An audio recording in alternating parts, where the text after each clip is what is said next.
जैसा कि हमने प्रॉमिस किया था, बहुत सारे सवाल आ रहे थे कि जीबीएम का ऑलरेडी मैनिफेस्टो में क्लियर था कि क्वार्टर जब हमारा कंप्लीट क्वार्टर होगा उसके बाद हम लोग जीबीएम करेंगे।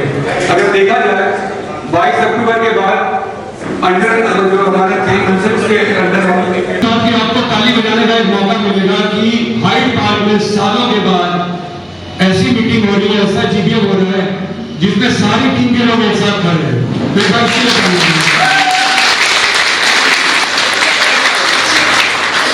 जब भी आई होता कभी एक बुलाता है तो दूसरा नहीं आता, दूसरा बुलाता है तो तीसरा नहीं। सर हाथ बात में खड़ा कीजिए, ऐसा कुछ होगा।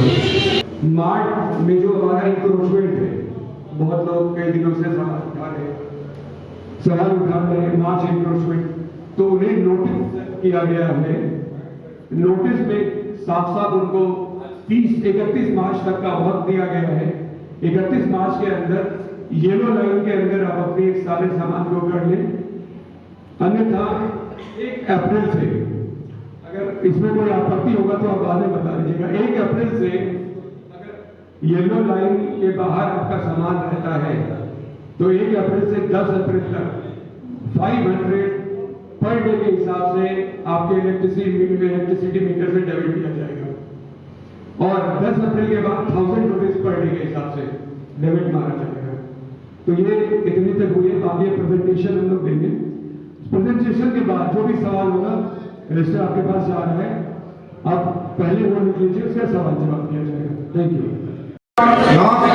मोर देन 2.5 ईयर बाईपास पे चल रहा था, प्रॉपर्ली ट्रीट नहीं कर रहा था सीवेज को। इसके प्रूफ है पूरी रिपोर्ट में। जब ये रिपोर्ट में 1 by 1 करूंगा कंटिन्यू तो आपको पता चलेगा। हमारे पास 3 प्लांट है जिसकी कैपेसिटी 470 KLD। इसमें पूरे एसटीपी प्लांट में लगभग 15 लाख लीटर वाटर डेली आता है, वेस्ट वाटर जिसको ट्रीट करा जा रहा है, उसमें से उसको वेस्ट में जाता है, उसको स्लज का कलेक्शन टैंक में स्लज में जाता है, और जो आपका वेस्ट वाटर है जो कि फर्दर यूजेबल है। इतने बड़े प्लांट को जिसमें 15 lakh litre water daily wastage water hold होता है, प्रॉपर ट्रीट होता है, और इसका यूज होता है आपके और आपके फ्लशिंग टैंक में। मैं नाम लूंगा पहले मिस्टर श्रवण सिंह का,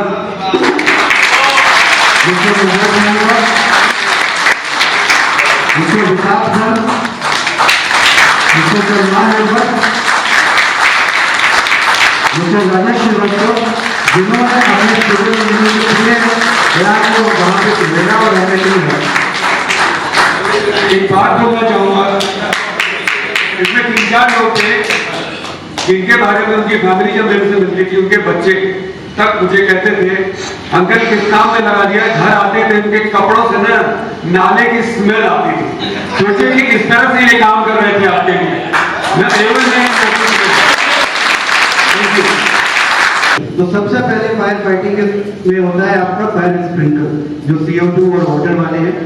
ऑलमोस्ट सारे टावर्स के अंदर करते, अगर कहीं बाई चांस रह गया please bring into our notice, हम उसको वापस उतार के उसे प्रॉपर भेजेंगे। मैं ये पिक्चर कैप्चर करिए कि जब हमने भेजा था वेंडर को, इसका हाइड्रो टेस्ट हुआ है, प्रॉपर रिफिल करेंगे, और ऑन हर फ्लोर पे जहां पे भी स्टैंड नहीं था, इसमें 2 वॉल खराब थे, बाकी सारे वॉल रिपेयर कराए हमने, सारी सर्विसेज कराई गई। सारा जो भी जहां पे जॉइंट्स, अगर थर्ड पोर्शन देख, अपर थर्ड पिक्चर देख रहे हैं, वहां पे लीकेज था।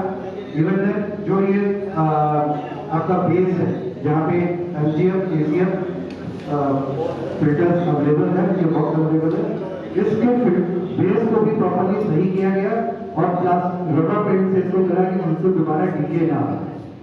आप इसके बाद देख रहे हैं कि सारे लीकेज के सारे बॉक्स को चेक कर रहे हैं, और अपने उसके बाद हमने इसको प्रॉपर रब करवाया है, उसको प्रॉपर्ली प्राइमर करवाया है, सारे टैंक्स को, सारे पाइपलाइंस को, जो पूरी तरीके से रस्टेड हो गई थी, और ये ऑलमोस्ट डेड प्लांट हो गया। इस पे हम नहीं जाते कि क्या हुआ क्या नहीं हुआ, लेकिन अभी भी ये प्रॉपर्ली MGF फिल्टर वर्क नहीं कर रहा है, जिसकी मीडिया फर्दर रिफ्रेश होगी, उसको चेंज किया जाएगा, और शायद प्रॉपर्ली पूरा ही रिफिल करना पड़ेगा। मल्टीपल टाइम खराब हुई, टेंशन उसका खराब था, एक बार वेट कर गया, 2 दिन बंद रही, और मल्टीपल टाइम बंद। जो ये मशीन रूम आप देख रहे हैं, यहाँ पर ये वो मशीनरी है जो आपके कार्ड को अप एंड डाउन करती है आपके कमांड के अकॉर्डिंग। इसको किस तरीके से वो हमने टोली को बहुत भेजा, टोली के नेशनल जो नॉर्थ इंडियन हेड है उनको बुलाया, उनको एक बार विजिट कराया। कुछ कमियां उन्होंने हमें बताई जो हमें करनी थी, कुछ कमियां उनकी साइड से भी बहुत थी जो अब रेक्टिफाई होना शुरू हुई। अभी भी एंड बी और बी ये 3 टावर ऐसे हैं जहां पर प्रॉब्लमेटिक लिफ्ट को बहुत ज्यादा प्रॉब्लम है। We are not saying 100% covered, but ये अगेन आप जानते हैं लिफ्ट पहले ही बहुत घटिया कंडीशन में थी और आप 8 साल बाद कुछ उसको प्रिवेंट करना, उस लेवल पे जाना।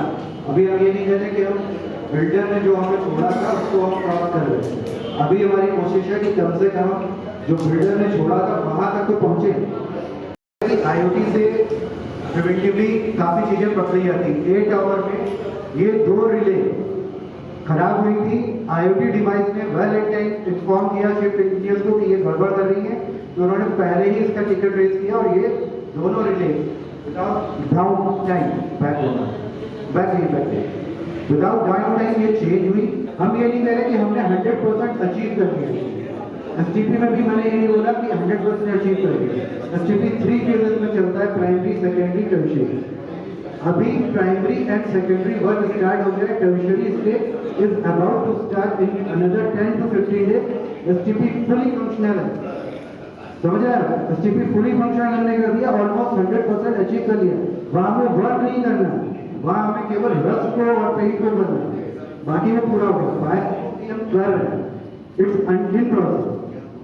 अब हम जब आए थे तो बूम बैरियर्स की हालत को छुपाई थी नहीं, गेट नंबर 3 से लेके 1 और 2 तक वो हमने सही कराए। कुछ बूम बैरियर्स को बाहर कराया कि जिससे कि क्या होता था कि जब भी यहाँ से लोग गुजरते तो एग्जिट वाला मेन गेट का अक्सर तोड़ जाता था। स्पीड ब्रेकर भी लगाए हैं, ठीक है, उससे मागुन जैसी कोई घटना दोबारा हमारे यहाँ ना हो, इसलिए रैंप के पास भी लगवाए हैं और इस बूम बैरियर के पास भी लगवाया है।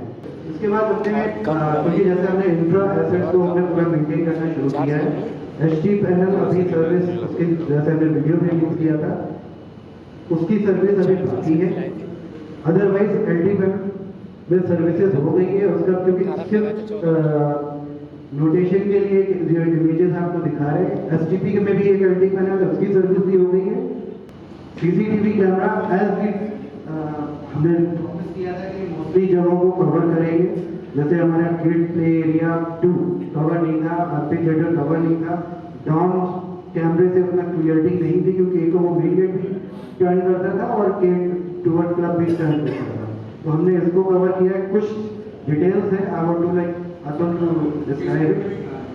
सो अभी CCTV का आगे की प्लान है बेसमेंट में लगाने का और -2 जो बेसमेंट है उसमें भी लगाने का प्लान है। हमने एक ड्राइंग बना ली है। हम लोगों ने जब हैंडओवर लिया हमारे पास 182 कैमरा थे जिसमें से अराउंड 120 वर्किंग थे केवल, बाकी जो है वर्किंग नहीं थे।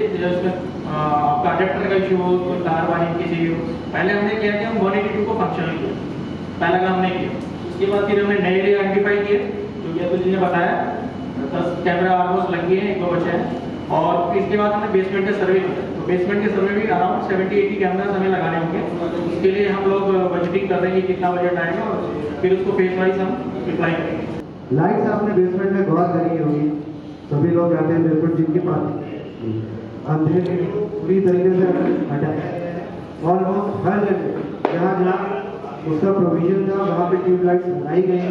इलेक्ट्रिकल शाफ्ट जो कि आपकी जो इलेक्ट्रिकल शाफ्ट थी जिसमें एलसीडी लगी हुई होती है, टावर की सप्लाई LT पैनल से आपके इलेक्ट्रिकल रूम से टावर के लिए जाती, वहाँ पर ये सिचुएशन थी कि इस तरीके का कूड़ा रखा था। आई डोंट नो किसने रखा, कब रखवाया, इसको प्रॉपर्ली क्लीन कराया गया और इस पैनल की सफाई कराई गई, प्रिवेंटिव मेंटेनेंस करवाया गया। ये आपने देखा होगा कुछ लोग रात में ऑपरेशन करते हैं, हम रात में भी टीम को यूज कर रहे हैं जो रात में शिफ्ट में कि लॉबी लाइट के लिए आपको कंप्लीट पड़े और वो चेंज हो ये ना आप लोग बोलते रहिए, ये सब बताइए, ये सारा काम होता है आज की डेट में आपकी हर लॉबी पे चेंज हो। अंतर जो फाइनेंशियल डेटा के लिए हैंडओवर कर रहा हूँ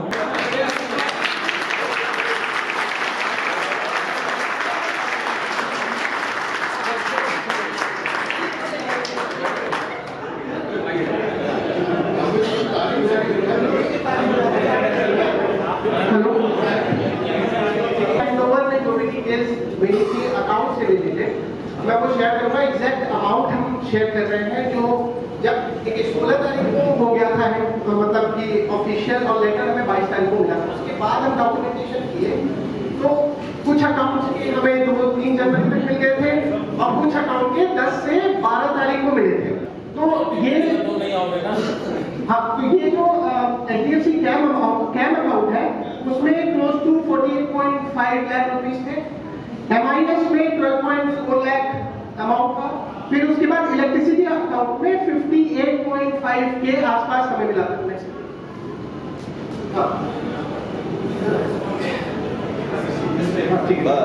ICICI के कैम अकाउंट में 16 लाख के करीब था, 60 पॉइंट समथिंग, और MIS में 9.42 और इलेक्ट्रिसिटी में 5 रुपीस थे।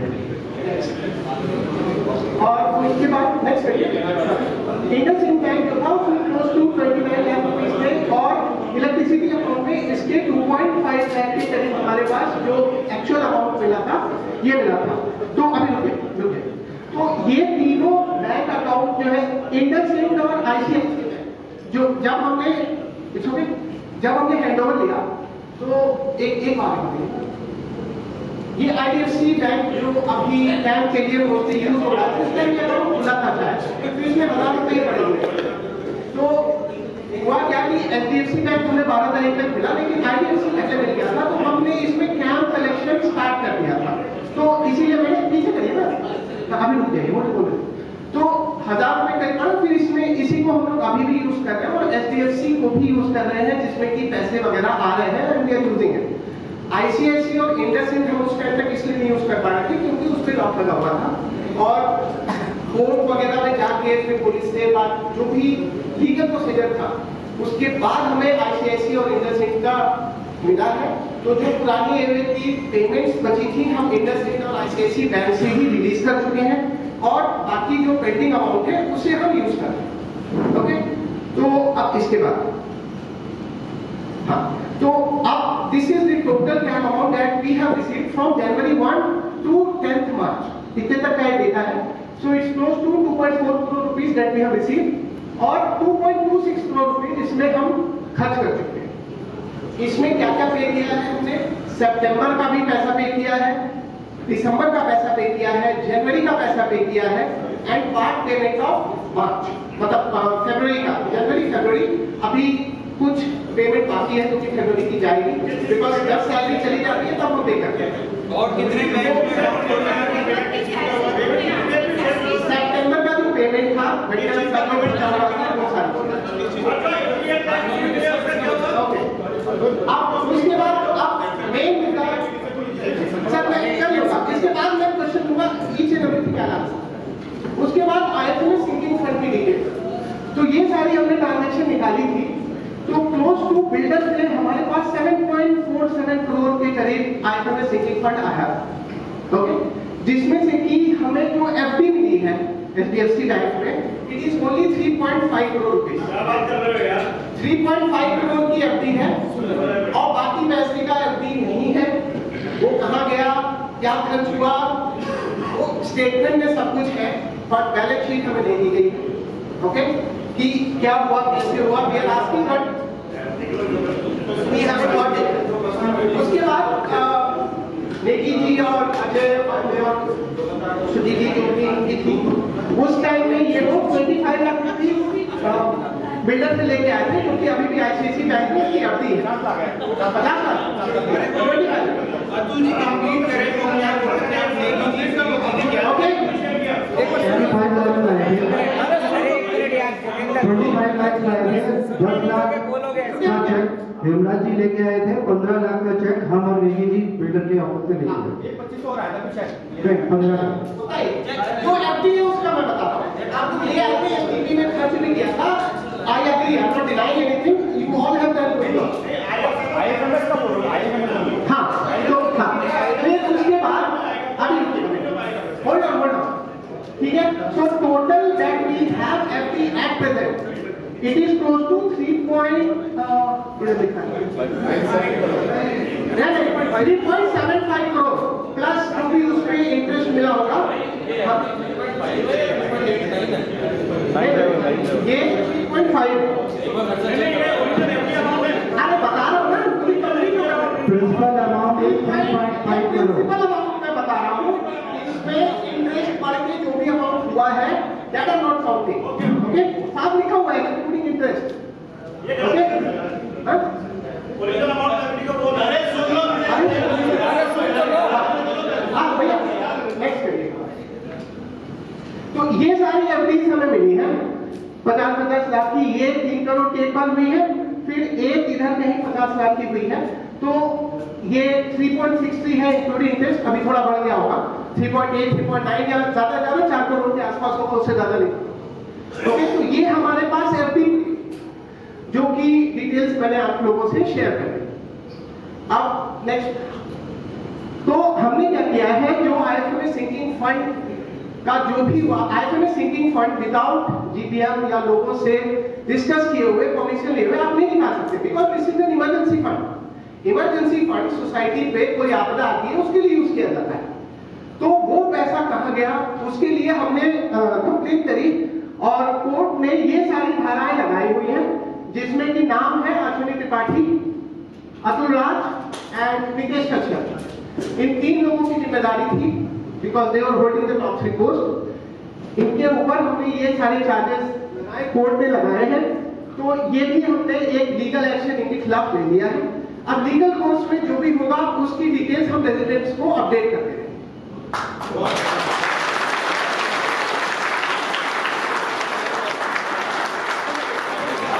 कि जो आपने आईएफएमएस फंड दिखाया है 3.5 करोड़ सीधा जैसा होगा वही है।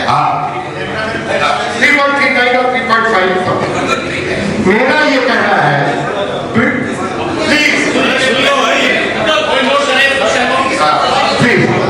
मेरा ये कहना है, ये आईएफएमएस फंड जो निकाला गया है ड्यूरिंग विच टेन्योर और कितना अमाउंट करके निकाला गया, प्लीज कौन निकाला, किस समय, बस यही जानना था। अब दूसरा चीज, आपने स्टार्टिंग में कहा था, सेक्रेटरी साहब आपने कहा था कि मार्ट में जो येलो लाइन के बाहर रहेगा तो उसके आप फाइन देंगे 500 और 1000 का फाइन। मेरा कहना है एक छोटा सा दुकान का किराया है 30,000 रुपये, 25 से 30,000, वो 1000 रुपये करके देगा, अपने बाहर रखेगा। हर डे 30,000 बोलो, महीने का 30,000 बोल रहे ना, वो दे देगा, जैसे अगर वो देगा आप उनको 5,000 रुपीज पर डे देगा, 5,000 करिए, जरूरत है वो अपने दुकान पर 1 तारीख से 10 तारीख तक 500, 10 से अपने 10 से 20 तक 1,000, 20 के बाद 5,000। और एसोसिएशन का जो फॉर्म हुआ है हुडूक से हुआ है, बोर्ड का भी हुडूक से हुआ है। उसके जो क्लॉज नंबर 11 है उसमें साफ लिखा है ड्यूटी और ड्यूटीज और रिस्पांसिबिलिटी। एसोसिएशन यानी जितने मेंबर बैठे हैं वो बजट पास करते हैं, एनुअल बजट पास करते हैं।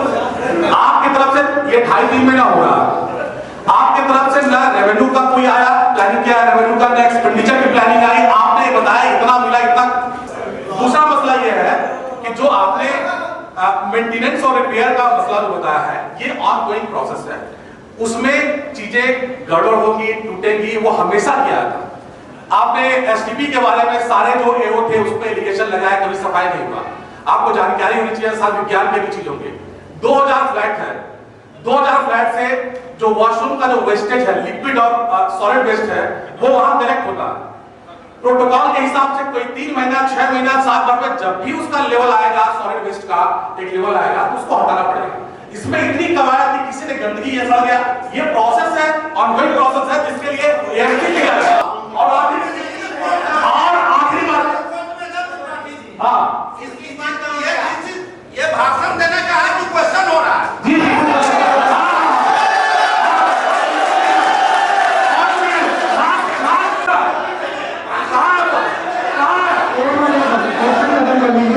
पहला क्वेश्चन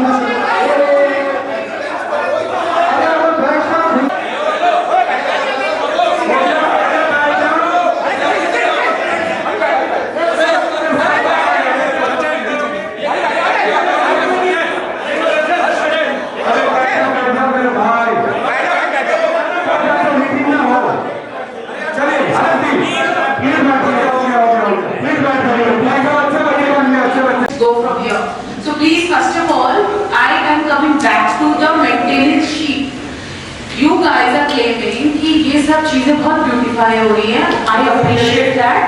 कुछ चीजें ऊपर से ब्यूटीफाई हो रही हैं, I agree with that. I am talking about a basic wherein cleaning on a daily basis may be done, beautification is being done, lighting is being done, which is being sold out very well. My floor is not clean on a daily basis, one which is basic for me. Our issues we can raise on the NPH, late night, loud music, can we raise that on NPH? Or we have to just please make a provision every Friday, Saturdays are becoming hell for us. Very late night music in the night, somebody has to supervise that. और common area में residential request है, मैंने देखा है main gate के पास आके feed करेंगे, that is not at all logical. वो देखिए सर, हमारे आप इसमें नहीं हो, ओके, नहीं हमारा दुश्मन नहीं है, मतलब किसी से लड़ना नहीं है, वी कैन रिक्वेस्ट, ये आपका मॉरल कॉन्फ्रेंस है, क्योंकि समझना चाहिए कि भाई हम कुत्ते ही हैं, यहाँ इंसान रहते हैं, जिसके पास भी डॉग है वो लेके जाते हैं, दे शुड मोरली अंडरस्टैंड कि भाई यहाँ पे हमारे बच्चे दौड़ते हैं, कुत्ते की पॉटी उनके पैर में लग जाती है, कभी नहीं लगती, तो ये हमें सीखना चाहिए, ये बेसिक सेंस ये हमें नहीं सिखाएगी, ये खुद सीखना होता है आदमी को। कार पार्किंग का जो इशू है, कार पार्किंग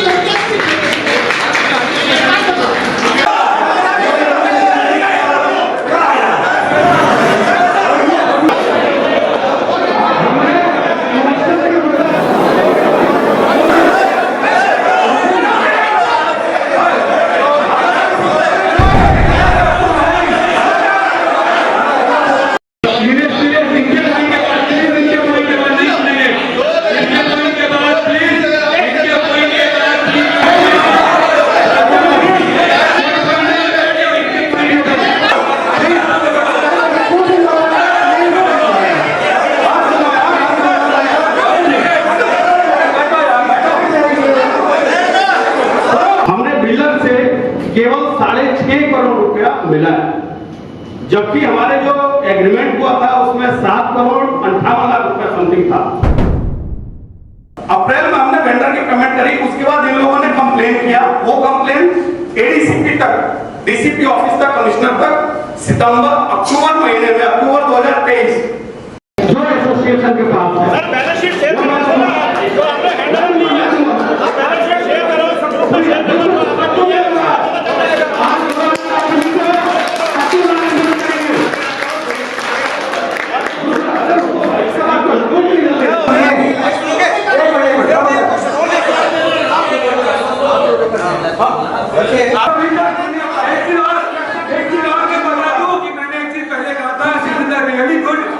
सारे पक्ष के लोग आज तक सारे पक्ष के लोग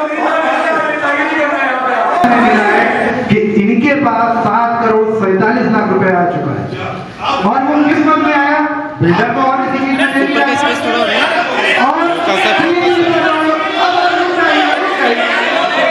और अब ये जब कोर्ट में लीजिएगा, तो हमने जब वहां पे कोर्ट में फाइल किया, त्रिपाठी जी बहुत नाराज थे, मैंने उनसे बोला कि मैं बताऊंगा क्या वजह।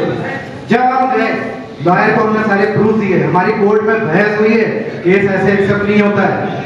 लॉयर ने हमें बोला, बोले और पेपर अध्यक्ष कौन था, मैंने कहा त्रिपाठी जी थे, क्योंकि उनके उसमें हुआ, बोले वो भी रिस्पॉन्सिबल होंगे और वो प्रूफ देंगे इसके कि गबन हुआ है, और गबन के नाम पे त्रिपाठी जी यहाँ लड़ने क्यों नहीं आए, क्योंकि उनको पता है उनके पास एक लैपटॉप है जिसमें सबूत है। उन्होंने सोशल मीडिया पे भी बोला है कि ये लैपटॉप कोर्ट में दिया जाएगा, वो तो करना नहीं करेक्ट। तो सारा हैंडओवर का प्रोसेस धीरे धीरे हुआ, उसमें हमने एसेट लीज से मांगी। एसेट लीज क्या दी है, बिल्डर ने जब दिया था उसके बाद आज की डेट में कुछ नहीं चला, और सब खराब कब हुआ है 2022-2023 के बीच में।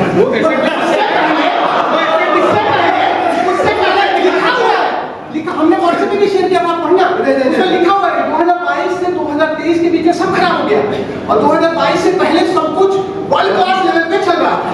ऑफिशियल नहीं है, उसका नहीं आईडी पासवर्ड। मैंने बोला कि आप ईमेल का पासवर्ड दे दो हमें, because we have to check कि आप बहुत सारी ईमेल आती है, हमारा फैमिली ग्रुप हो गया है अब, तो उसमें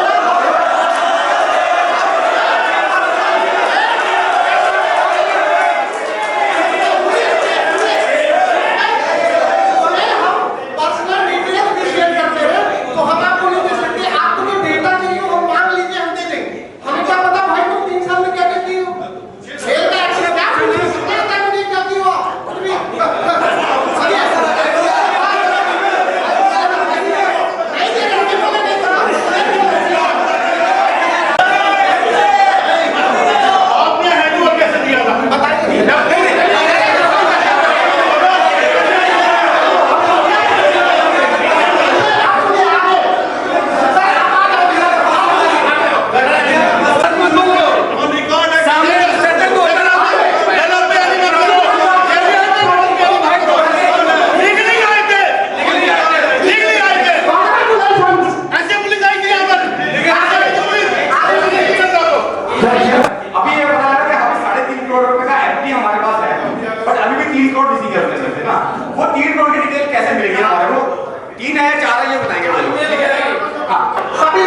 27 है